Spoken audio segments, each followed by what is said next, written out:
supaya akar-akar dapat tumbuh dengan mudah lah, sebab seedling soil ni kita gunakan medium yang poros. Untuk medium tut ni kita gunakan seedling soil. Cara dia masukkan ke dalam plastik macam ni dan kita akan silah seketat-ketatnya. Okay, bila kita dah masukkan medium untuk semayang tadi, kita ikat dengan kebetat.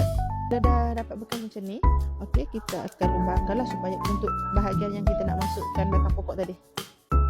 Kita terus masukkan loopkan pada batang pokok. Okey, dah dapatkan batang macam ni, kita tambahlah. Jadi kita ikat ketat-ketat sebab kita nak akar-akar nanti dapat pegang tanah tu lah, baru akar dia tumbuh dengan cantik lah, sebab ada pegang dengan padat kan. Okey, nak guna tali pun boleh, tapi nak mudah, untuk yang paling mudah kita gunakan kabel tie je lah. Paling mudah gunakan 2 kabel tie supaya dia lagi kemas lah.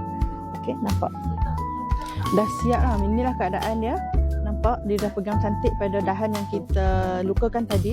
Jadi kita kemaskanlah, kita buang lebihan-lebihan plastik ni semua dan kita tunggu je lah sampai akar tu berkembang sendiri. Lalunya untuk tut ni selepas sebulan 3 ke 4 minggu macam tu memang dia dah berakar dengan cantik lah. Jadi stay tune untuk update yang seterusnya.